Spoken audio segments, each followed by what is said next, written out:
What's up, guys? I'm Adam and you're back with the Crypto Report. Great having you here.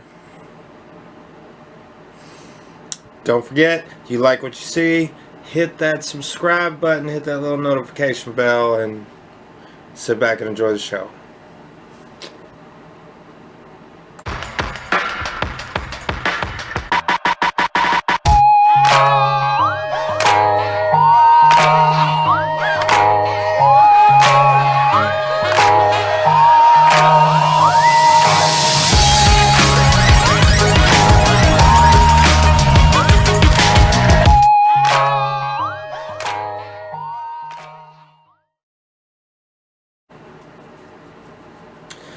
Alright, we're back.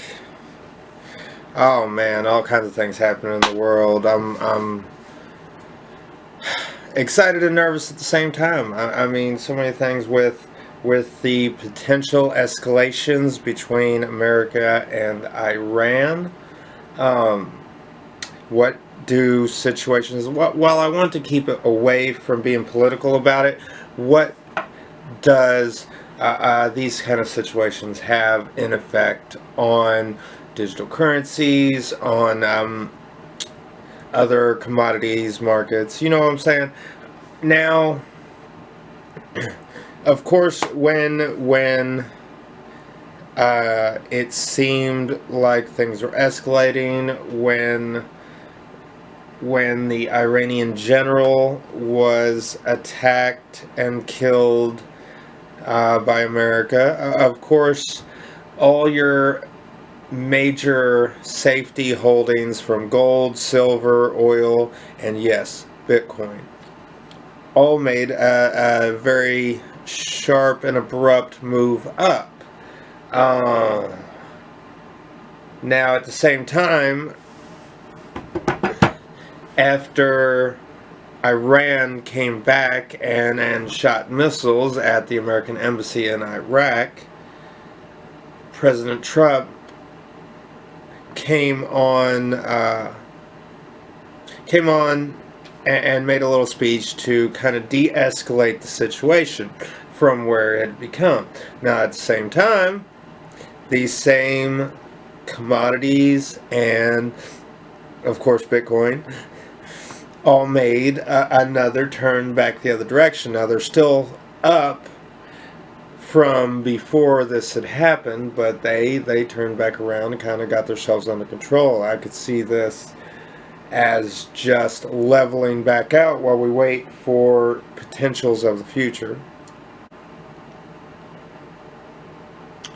So now Bitcoin has been entering a phase to where it's considered a financial safety net, and with good reasoning.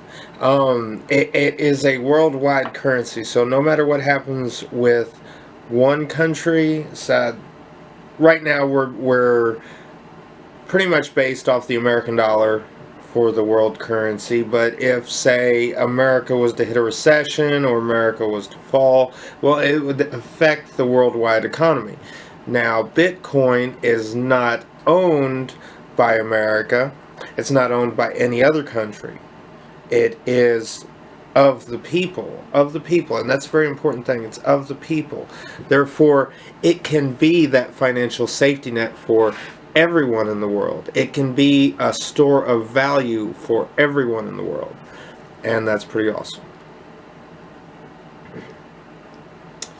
Now we got XRP. It took a heck of a spike up around the same time that Bitcoin moved up, but it's got some weird things in the news that kind of throw me off a little bit. XRP was actually removed from one of the exchanges, Bitbox. Bitbox actually removed XRP from its exchange, and it makes you wonder, what was the reasoning for this? Why did they remove it? Because the only thing they actually said was it didn't meet our standard.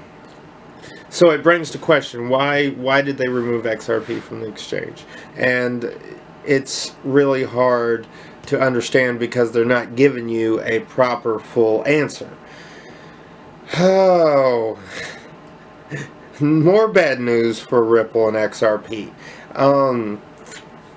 One of Ripple's first major investments just closed its doors for good. The San Francisco-based peer-to-peer rental startup Omni has officially ended its services and shut down its website.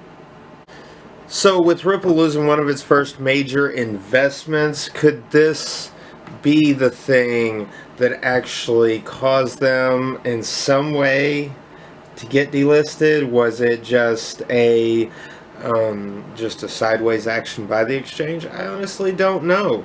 They again just gave a standardized reasoning. They didn't meet their standards.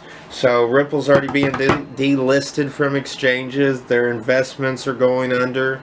And could this be a sign of the future? Now I know Ripple and the XRP army, don't hate on me because I know y'all are real strong. I know y'all are still a strong community and have a lot of faith in this coin. And if we can all make it somewhere, I'm all for it. You know what I'm saying? Support your project, because you never know. The ones I get into might be the ones that fail. The ones that you get into might be the ones that succeed. We're just at that point, that cusp, where we're entering a new age. And I look forward to seeing what will happen this year. I think 2020 will be a great year for cryptocurrencies, altcoins in particular. And if you have any other information that I haven't put out there about these specific topics, if you want to put out good information that I don't know about XRP and Ripple, feel free to comment and let me know. I will put it out just the same, because I like to keep my reporting neutral. Just like my pet projects are Tron and all associated projects, but when the news came about a complaint from Mazer Gaming, I reported that just as well, because I believe being a neutral standpoint is very important in these projects, and being a trustworthy source and not just a project shiller. I guess that's the best way to say it. I don't want to be a project shiller. I want to be a credible source of information. So if you have any information in the positive for XRP, feel free to comment. Let me know. Hit me up.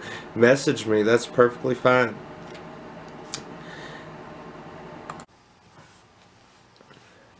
So while we were talking earlier about Bitcoin being a safety net, for your currency value.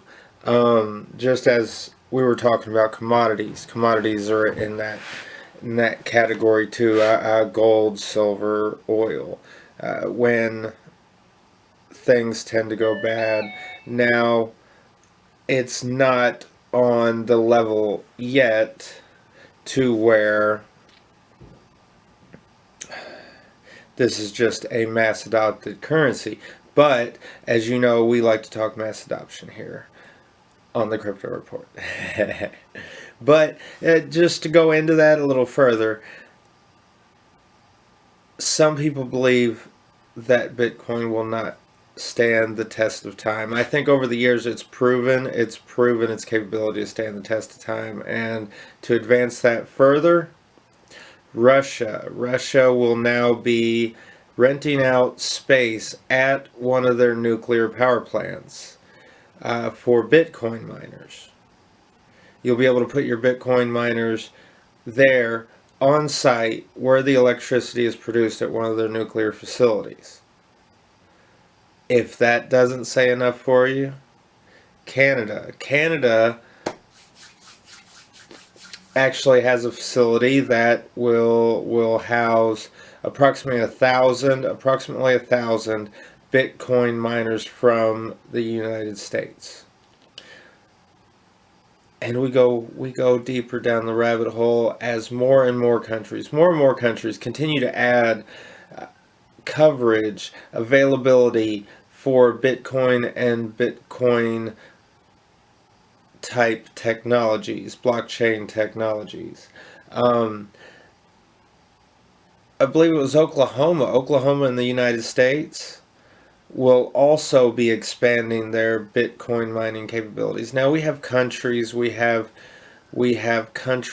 over the world who are moving in. We've already talked about China moving into the digital space. We know they're actually digitizing their currency, working on digitizing their currency right now. And of course, as we're saying now, we have Russia and Canada moving into that category as well, not for digitizing their currency, but for making the availability of mining Bitcoin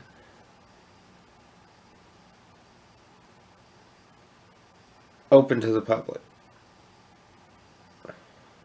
You'll be able to rent space in built facilities for your mining equipment, and hopefully for less expensive energy costs, because that's one of the biggest things for mining cryptocurrency is the cost of electricity in your area. Many people believe that Texas will take advantage of their natural energy production capabilities with solar power to create and maintain mining farms, and it could potentially be one of the largest mining areas in the world if it produces the electricity properly. So we love talking about anything that covers mass adoption. We know that Bitcoin is going to, as blockchain enthusiasts, we know in our hearts that Bitcoin is going to stand the test of time. And now we're seeing confirmation with all these governments, countries getting involved. I mean, even America has on the table.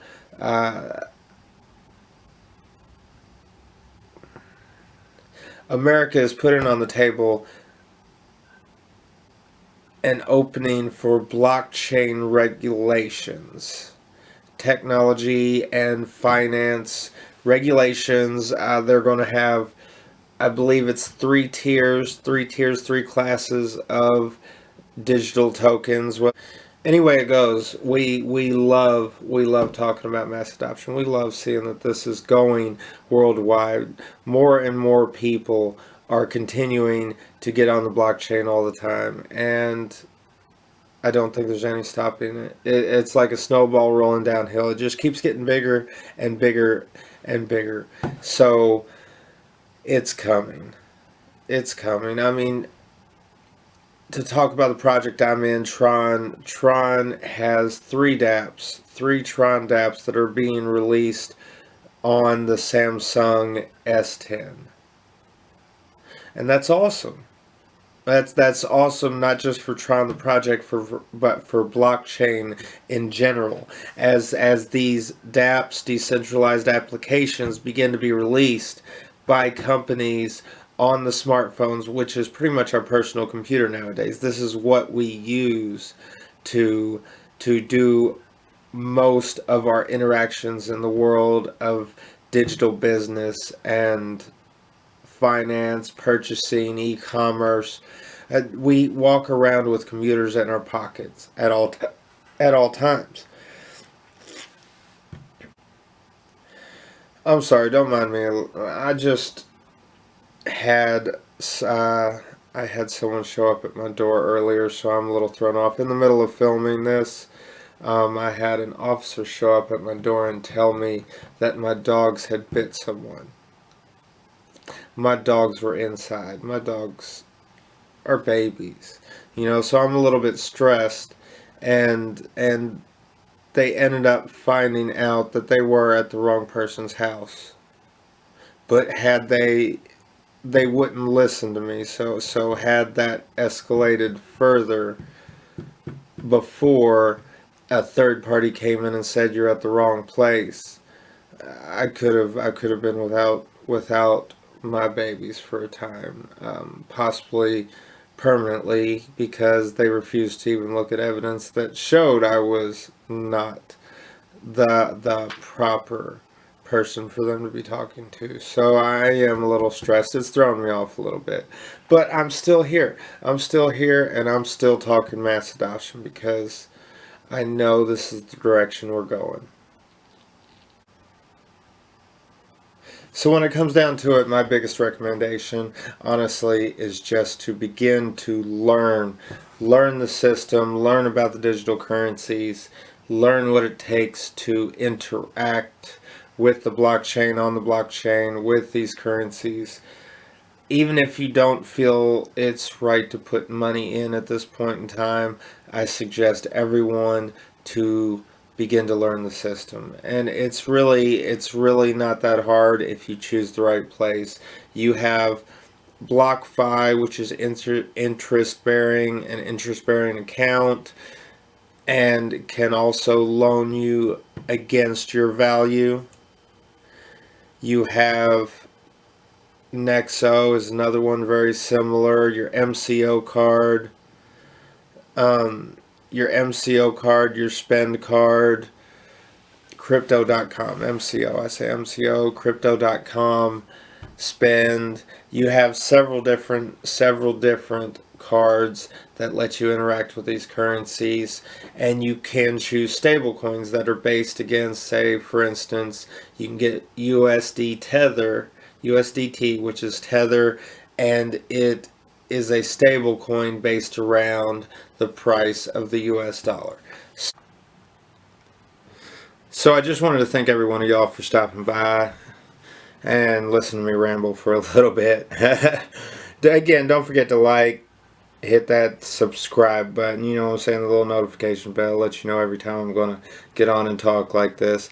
And don't forget to start researching and interacting with blockchain technology as a whole. No matter what projects you seem to like, of course, always do your own research. Figure out what is the best fit for you, what you think is going to be the most successful. But once again, from the Crypto Report, I'm Adam. Thank y'all for stopping by.